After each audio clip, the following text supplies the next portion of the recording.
রামিসা ধর্ষণ হত্যায় হাইকোর্টে 2 আসামির জেল আপিল শুনানি।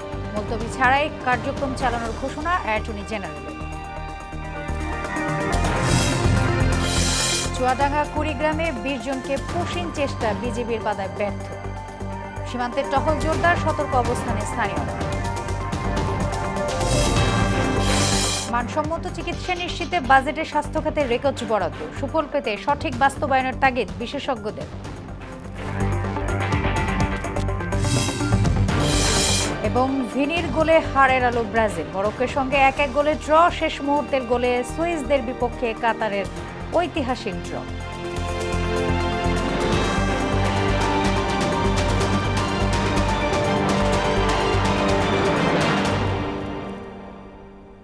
আসসালামু আলাইকুম, স্বাগতম হোনা সংবাদে। এতক্ষণ শুনছিলেন শিরোনাম, আর পুরো সংবাদ জুড়ে আছে আমি সোনিয়া ইসলাম। এবারে জানাবো বিস্তারিত। শিশু রামিসা ধর্ষণ হত্যা মামলায় ফাঁসির দণ্ডপ্রাপ্ত আসামি সোহেল রানা ও স্বপ্না আক্তারের জেল আপিল শুনানির জন্য গ্রহণ করেছেন হাইকোর্ট। সকালে বিচারপতি মোহাম্মদ আলীর নেতৃত্বাধীন হাইকোর্ট বেঞ্চ এই আদেশ দেন। এর আগে ঢাকা মহানগর শিশু সহিংসতা দমন ট্রাইব্যুনালের বিচারক মাসরুর সালিকিন 2 আসামিকে মৃত্যুদণ্ড দেন। গেল সপ্তাহে প্রধান বিচারপতি জুবায়ের রহমান হাইকোর্টের নারী ও শিশু ধর্ষণ ও হত্যা মামলার ডেথ রেফারেন্স ও আপিল শুনানির জন্য বিশেষ বেঞ্চ গঠন করেন। সেই বেঞ্চই হবে রামিসা ধর্ষণ ও হত্যা মামলার ডেথ রেফারেন্সের শুনানি। এদিকে attorney general barrister Ruhul Kuddus Kajal বলেন, শিশু রামিসা এবং মাগুরার আসিয়া হত্যাকাণ্ডের মামলা মুলতবি ছাড়াই শুনানি করতে চায় রাষ্ট্রপক্ষ। দর্শক, এই বিষয়ে আলোচনাতে হাইকোর্ট থেকে যুক্ত হচ্ছেন সহকর্মী মোদাসির আলী। আমরা চলে যাচ্ছি তার কাছে। মোদাসির, রামিসা হত্যাকাণ্ডে আসামিদের জেল আপিল শুনানি সহ অন্য সব মামলার বিষয়ে কি চিত্র আপনার কাছে আছেন, কি জানেন আপনি জানাবেন।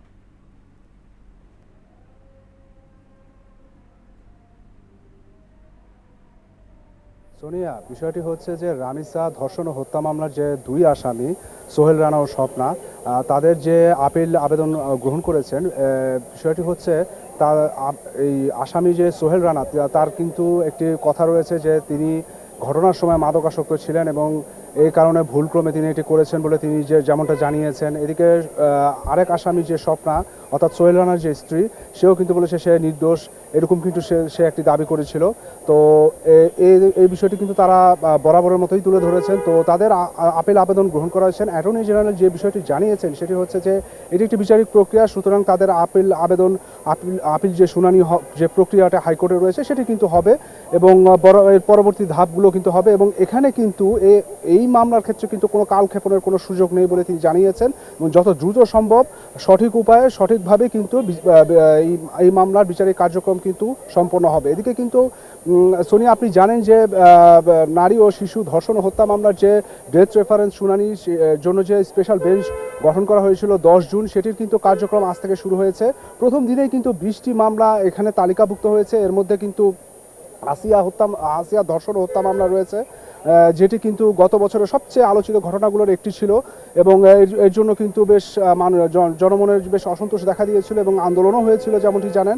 তো সেই আসিয়াও কিন্তু আজকের কার্যতালিকায় কিন্তু অন্তর্ভুক্ত হয়েছে এবং একই সঙ্গে এই বিষয়েও কিন্তু কার্যক্রম চলছে। এবং এর পাশাপাশি কিন্তু যে ফেনীর যে নুসরাত হত্যা মামলারও এই কার্যক্রমও কিন্তু তালিকাভুক্ত হয়েছে এই আজকের কার্যতালিকায়। তো সব মিলিয়ে কিন্তু 20টি মামলার কার্যক্রম এখানে সংযুক্ত হয়েছে এবং এর পরবর্তীতে কিন্তু এই বিষয়ে আরও জানা যাবে। তো সোনিয়া, হাইকোর্ট থেকে এই ছিল আপাতত আমার কাছে নারী ও শিশু ধর্ষণ হত্যা মামলা সম্পর্কিত পাওয়া তথ্য। মোদাসির, আপনাকে ধন্যবাদ। শহীদ প্রেসিডেন্ট জিয়াউর রহমানের দেশের গণতন্ত্রকে প্রাতিষ্ঠানিক রূপ দিয়ে নিজস্ব গতিতে চলার পথ করে দিয়েছেন বলে জানালেন এলজিআরডি মন্ত্রী মির্জা ফখরুল ইসলাম আলমগীর। দুপুরে জাতীয় প্রেস ক্লাবে এক আলোচনা সভায় তিনি কথা বলেন। আর তথ্য ও সম্প্রচার মন্ত্রী জহিরুদ্দিন স্বপন বলেন, গণমাধ্যমে জিয়াউর রহমানের অবদান যুগ যুগ ধরে স্মরণ রাখবে জাতি। শহীদ রাষ্ট্রপতি জিয়াউর রহমানের গণমাধ্যমের ভূমিকা বলা আর ভিন্ন মতকে পৃষ্ঠপোষকতা দানের তার যে বৈশিষ্ট্য, এটাকে আমরা একই পাল্লায় ওজন করতে পারি। গণতন্ত্র হচ্ছে সবচেয়ে উত্তম, যদিও সেটা একেবারে সবে একমাত্র নয়, কিন্তু এটা একটা নির্ভেজাল নয়, কিন্তু এটা একটা উত্তম শাসন ব্যবস্থা, যেটাকে একজন সৈনিক হয়ে তিনি কিন্তু নিয়ে নিয়েছিলেন এবং ওটাকে প্রাতিষ্ঠানিক রূপ দেওয়ার জন্য তিনি কাজ শুরু করেছিলেন।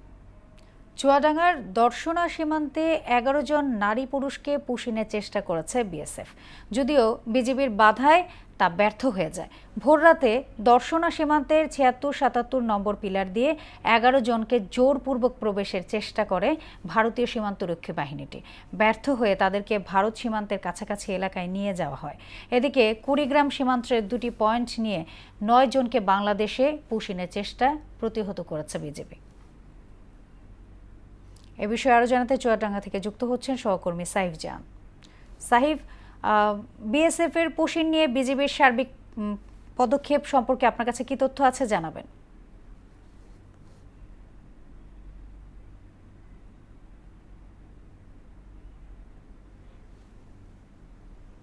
সোনিয়া, আমি এই মুহূর্তে দাঁড়িয়ে আছি চুয়াডাঙ্গা দর্শনা চেকপোস্টে। এখানে যে সকাল ভোর ৪টার দিকে যে ঘটনা ঘটছে, ভারত থেকে বিএসএফ ১১ জন নারী পুরুষকে অবৈধভাবে প্রবেশ করার চেষ্টা করে। আর সেটা বিজিবি যখন জানতে পারে এবং এলাকাবাসী সহযোগিতা, বিজিবি তাদেরকে প্রতিহত করে এবং তাদেরকে ভারতে সীমানায় পৌঁছে দেন। আর পরবর্তীতে এই বিষয় নিয়ে কিন্তু আর কোনো চেষ্টা করেনি বিএসএফ, কিন্তু বাংলাদেশ বিজিবি কিন্তু ২৪ ঘন্টায় কিন্তু তারা হারা দিচ্ছে এবং যে কোনো অবৈধ অনুপ্রবেশ মোকাবেলার জন্য তারা কিন্তু সার্বক্ষণিক প্রস্তুত আছেন এবং তারা যেটা জানিয়েছেন যে গতকালকে কিন্তু সন্ধ্যার দিকে একজন বাংলাদেশি কৃষক তিনি মাঠে ঘাস কাটতে যান এবং তিনি ভুলবশত ইন্ডিয়ার সীমায় ঢুকে পড়ার কারণে তাকে কিন্তু বিএসএফ নিয়ে গেছে এবং তারা তাকে ভারতীয় পুলিশের কাছে হস্তান্তর করেছে। এছাড়া চুয়াডাঙ্গাতে এর আগে একবার যে ঘটনা ঘটেছিল যে ১০ জনকে দিয়েছিল, সেটা আপনাকে আগে জানিয়ে রাখি যে তারা বাংলাদেশি কাগজপত্র থাকার কারণে তাদেরকে কিন্তু বাংলাদেশ বিজিবি তাদেরকে গ্রহণ করেন এবং থানার মাধ্যমে তাদেরকে পুলিশের কাছে হস্তান্তর করেন। এছাড়া বাংলাদেশের বিভিন্ন জায়গায় যে ধরনের পুশিং চলছে, বাংলাদেশে আমাদের দর্শনা সীমান্তে যেটা হয়নি এর আগে, শুধুমাত্র এই প্রথমে আজকে ভোরের দিকে যে ঘটনা ঘটানোর চেষ্টা করেছিল তারা সেটা ব্যর্থ হয়েছে। আমাদের বিজিবি সতর্ক অবস্থায় থাকার কারণে এটা সম্ভব হয়েছে। এছাড়া বিজিবি বলেছে যে তারা সার্বক্ষণিক যে নজরদারি রাখছে এবং রাতে যারা টহল পাঠিয়েছে তারা কিন্তু মাইকিং করে বলে সতর্ক করছে যে কোনো অনুপ্রবেশকারীকে বাংলাদেশ নেবে না। আর এটার কারণেই কিন্তু বিজিবি সবসময় সতর্ক আছে। এই ছিল সীমান্তের পুশিং নিয়ে সর্বশেষ। সাইফ, আপনাকে ধন্যবাদ। মানসম্মত চিকিৎসা সেবার প্রতিশ্রুতি দিয়ে প্রস্তাবিত নতুন বাজেটে স্বাস্থ্য খাতের রেকর্ড বরাদ্দ দিয়েছে সরকার, যার পরিমাণ ৬৯,৪০৯ কোটি টাকা। তবে বিশেষজ্ঞরা বলছেন বাস্তবায়ন নিশ্চিত করা না গেলে শুধু বরাদ্দ বাড়িয়ে ভঙ্গুর স্বাস্থ্য খাতকে সঠিক পথে আনা সম্ভব নয়। শামীমুজ্জামান চৌধুরী রিপোর্ট। ২০২৬-২৭ অর্থবছরের বাজেট উপস্থাপন করতে গিয়ে স্বাস্থ্য খাতকে সরকারের অন্যতম অগ্রাধিকার হিসাবে তুলে ধরেন অর্থমন্ত্রী। বাজেটে স্বাস্থ্য ও পরিবার কল্যাণ মন্ত্রণালয়ে বরাদ্দ রাখা হয়েছে ৬৯,৪০৯ কোটি টাকা, যা মোট বাজেটের প্রায় ৭.৪%। আমরা এবারের বাজেট স্থিতিশীলতা, বিনিয়োগ, উৎপাদন, কর্মসংস্থান, সর্বোপরি ন্যায্যতাকে মূল বিবেচনায় নিয়ে পরিকল্পনা করেছি। সবার জন্য মানসম্মত স্বাস্থ্যসেবা নিশ্চিত, হাসপাতালের সক্ষমতা বৃদ্ধি, আধুনিক চিকিৎসার প্রযুক্তির ব্যবহার এবং স্বাস্থ্যসেবা সম্প্রসারণের জন্যই এই খাতে বিশেষ গুরুত্ব দেওয়া হচ্ছে।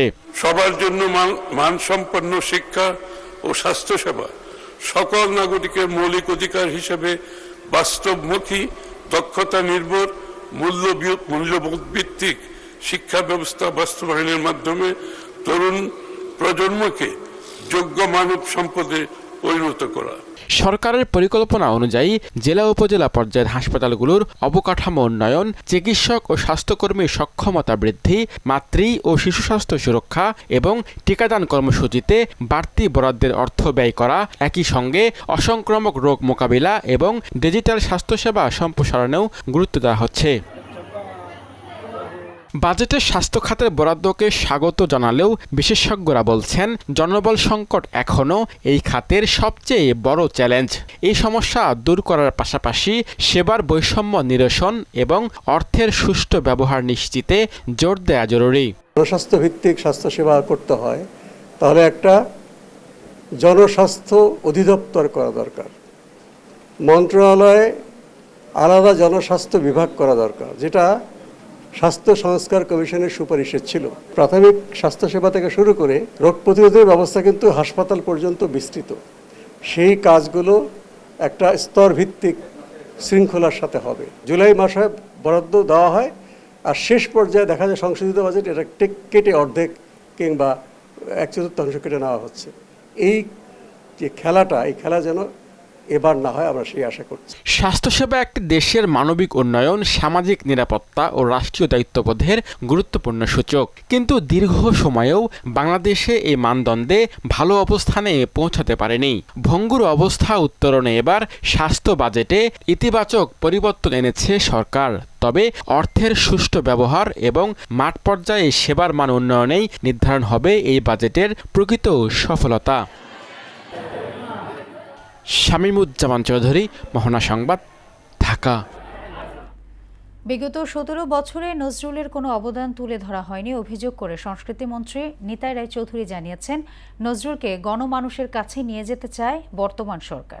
সকালে সচিবালয়ে নজরুল বর্ষ পালন উপলক্ষে সংবাদ সম্মেলনে তিনি জানান, জাতীয় পর্যায়ে নজরুল বর্ষ উদযাপনে কমিটি গঠন, লোগো ও পোস্টার তৈরি এবং স্মারক ডাক টিকিট প্রকাশের সিদ্ধান্ত নেওয়া হয়েছে।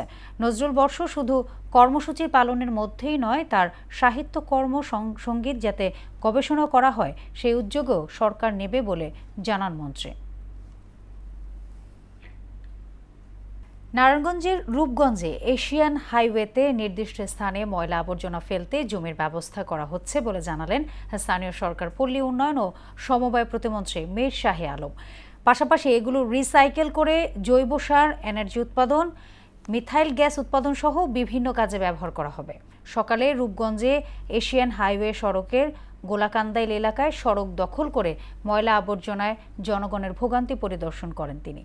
এ সময় সড়কের পাশে ময়লা ফেলার ঘটনায় পুনরাবৃত্তি যেন না হয় সেজন্য উপজেলা নির্বাহী কর্মকর্তাকে নির্দেশ দেওয়া হয়েছে বলেও জানান তিনি।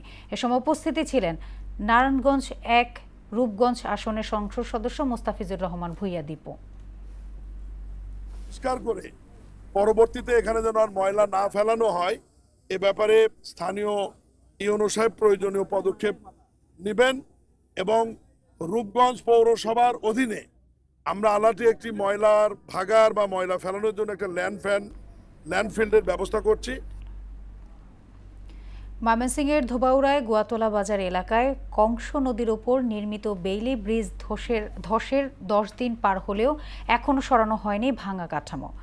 এতে চরম দুর্ভোগে পড়েছেন কয়েকটি উপজেলার হাজারো মানুষ। ফলে জীবনের ঝুঁকি নিয়েই ভাঙা ব্রিজের ওপর দিয়ে নদী পারাপার করতে হচ্ছে তাদের। অন্যদিকে প্রশাসন বলছে দ্রুতই স্থায়ী সমাধানের উদ্যোগ নেওয়া হচ্ছে। ওমর ফারুক আকাশের তথ্যচিত্রে তাহসিন তারিনের প্রতিবেদন। সম্প্রতি বালুভর্তি ট্রাকের চাপে ধসে পড়ে দোবাউড়ার গোয়াতলা বেইলি ব্রিজ। এরপর থেকেই দোবাউড়া, তারাকান্দা ও নেত্রকোনা সড়কের সরাসরি যোগাযোগ বিচ্ছিন্ন হয়ে পড়ে। দুর্ঘটনার কয়েকদিন পেরিয়ে গেলেও এখনও সরানো হয়নি ভাঙা সেতুর অংশ। ফলে প্রতিদিন ঝুঁকি নিয়েই চলাচল করছেন নারী, পুরুষ ও শিশুরা। ঝুঁকিপূর্ণ এই পথ ব্যবহারে বাধ্য হচ্ছেন শিক্ষার্থীরাও। নৌকায় পারাপারের ব্যবস্থা আছে, সেখানেও অতিরিক্ত খরচের পাশাপাশি সময় লাগে কয়েক গুণ। ব্রিজটা ভাঙার পরে মানুষ 3 থানা মানুষ একসাথে চলাফেরা করে, এই সকল মানুষেরই কষ্ট। নৌকা চলাচল এবং অনেকটা ঘুরে ফিরে আসতে হইতাছে, তাই কলেজে যাওয়া অসুবিধা হইতাছে। এদিকে কৃষিপণ্য, আসবাবপত্র সহ বিভিন্ন মালামাল নদীপথে পরিবহনে বেড়েছে খরচ। এতে ক্ষতির আশঙ্কা করছেন কৃষক ও ক্ষুদ্র ব্যবসায়ীরা। দ্রুত বিকল্প ব্যবস্থা ও স্থায়ী সেতু নির্মাণের দাবি জানিয়েছেন এলাকাবাসী। বোঝাত করে গাঙ্গের নামা টানছি, বৃষ্টি এমন দেওয়ান লাগবো, ব্যবহার করলে আরো 10 টাকা দেওয়ান লাগবো। সরকারের কাছে আবেদন থাকবে যে একটি বড় করে পাস করে যেন এই বৃষ্টি দেওয়া হয়। প্রশাসন বলছে পরিস্থিতি বিবেচনায় দ্রুত বিকল্প যোগাযোগ ব্যবস্থা চালুর উদ্যোগ নেওয়া হচ্ছে। ধীরে ধীরে স্থায়ী সমাধানের কথাও জানায় তারা।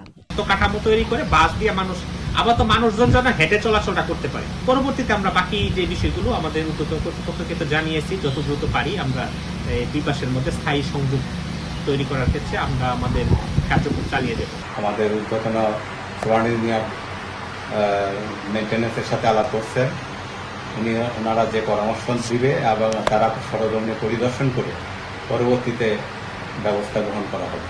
10 দিনেও ভাঙা বেইলি ব্রিজ অপসারণ না হওয়ায় দুর্ভোগে রয়েছেন হাজারো মানুষ। দ্রুত সমাধানের আশ্বাস মিললেও কার্যকর পদক্ষেপের অপেক্ষায় এলাকাবাসী। তাহসিন তারিন, মোহনা সংবাদ। ঝালকাঠির রাজাপুর উপজেলা স্বাস্থ্য কমপ্লেক্সে 15 দিন ধরে পানি সরবরাহ বন্ধ।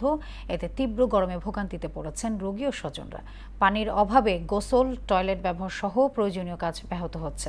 হাসপাতাল কর্তৃপক্ষ জানিয়েছেন, ভূগর্ভস্থ পানির স্তর নেমে যাওয়ায় 55 বছরের পুরনো কূপে পানি পাওয়া যাচ্ছে না। দ্রুত সমস্যা সমাধানে কাজ করছেন তারা। রুহুল আমিন রুবেলের প্রতিবেদন, জানাচ্ছেন মাহমুদা আক্তার।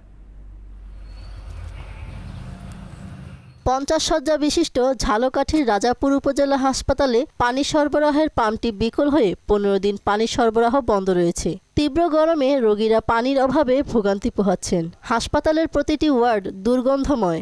ব্যবহারের জন্য হাসপাতাল সংলগ্ন একটি ডোবা থেকে বৈদ্যুতিক মোটর দিয়ে পানির ব্যবস্থা করা হয়। পানির অভাবে শৌচাগার ব্যবহারের অনুপযোগী হয়ে পড়েছে। দুর্গন্ধ ও অপরিচ্ছন্ন পরিবেশে স্বাস্থ্য ঝুঁকিতে উদ্বেগ বাড়ছে রোগীদের। এ জায়গা কোনো পানি পাইনি, না পাওয়ানে পুকুরের পানি, নোংরা পানি, হ্যাঁ একটু দেশে থাল বাসন ধুই আর গোসল করতে পারি না। পানি তো অনেক কষ্ট করছি, পানি একবারই ছিল না, মোটর বলছে যে নষ্ট হয়ে গেছে। তখন পানি আমরা নিচ থেকে পানি বালতিতে করে নিয়ে আসে টয়লেট ব্যবহার, খাবার পানি সবই মানে বাহির থেকেই আনা হয়। নোংরা পানিতে গোসল করা যায় না, খাওয়া যায় না, কিছু না। পুষ্করির পানি সাপ্লাই দেয়, টিউবওয়েলের পানি আনতে হয় কোথা থেকে। স্থানীয় সংসদ সদস্য সহ কর্তৃপক্ষকে জানানো হয়েছে, দ্রুতই সমস্যার সমাধান হবে বলে আশ্বাস এই কর্মকর্তার। বিভিন্ন ভাবে চেষ্টা করেছি, এমনকি আমরা স্বাস্থ্য প্রকৌশল অধিদপ্তর যারা এটা নিয়ে কাজ করবে তারা নতুন করে এখানে সাবমার্সিবল পানির লাইন করতে হবে, পানির পাম্প স্থাপন করতে হবে, তারা চেষ্টা করছেন। মন্ত্রণালয়ের অনুমোদনের অপেক্ষায় আছেন, তারা নতুন করে স্থাপন করার চেষ্টা করছেন। প্রয়োজনীয় পানির অভাবে সৃষ্ট দুর্ভোগ লাঘবে অতি দ্রুত পদক্ষেপ নেবেন কর্তৃপক্ষ, এমনটাই প্রত্যাশা ভুক্তভোগীদের। মাহমুদা আক্তার, মোহনা সংবাদ। মোহনা সংবাদ যাবার আগে শিরোনামগুলো আরও একবার।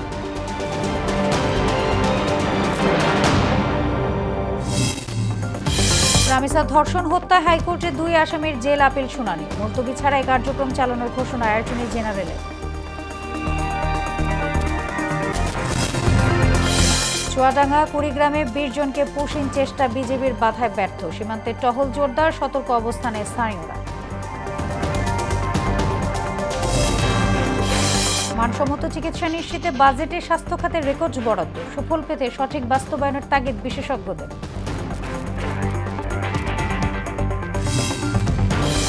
এবং ভিনির গোলে হার এড়ালো ব্রাজিল, মরক্কোর সঙ্গে 1-1 গোলের ড্র। শেষ মুহূর্তের গোলে সুইসদের বিপক্ষে কাতারের ঐতিহাসিক ড্র।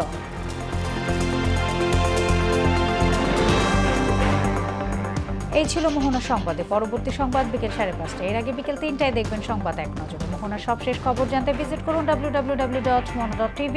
সংবাদ দেখতে পারেন ফেসবুক, ইউটিউবে। এতক্ষণ সঙ্গে থাকার জন্য ধন্যবাদ সবাইকে।